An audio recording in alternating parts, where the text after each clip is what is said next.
කවුරුත් ආසාවෙන් නරඹන පිරිමි ළමයි කතාවේ ඉදිරියට කොමස් සිද්ධ වෙද්දී ඉතින් මේ දේවල් දැනගන්න අපිත් එක්ක එකතු වෙන්න. ඉතින් මේ වගේම මේ වීඩියෝ එකට ලයික් එකක් දාන්නත් අමතක කරන්න එපා. ඉතින් සෙනරි කතාවෙන් ඉවත් වෙන්න.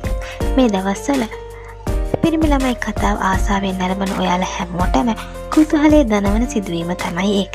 කොහොම වුණත් කතාව ඉදිරියේදී සෙනරි ඉවත් වුණොත් කතාවේ සෙනරිට ආදරය කරන ප්‍රේක්ෂකයන්ට ලොකු අසාධාරණයක් සිද්ධ වෙනවා.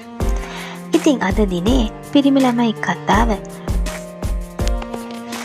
මේ වෙනකොට YouTube එක පුරාම හැමෝම හොයනවා ඇති.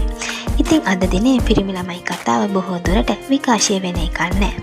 මොකද ස්වර්ණවාහිනියේ විකාශය වන ජහුට කතාව පැයක් පුරාවට විකාශය වෙන නිසා බොහෝ දුරට පිරිමි ළමයි කතාව අද දිනේ විකාශය වෙන්නේ නැහැ. පිරිමි ළමයි කතාවට ආදරය කරන ඔයාලට නැවත වතාවක් කතාව සුපුරුදු ලෙස හෙට සිට බලන්න පුළුවන්.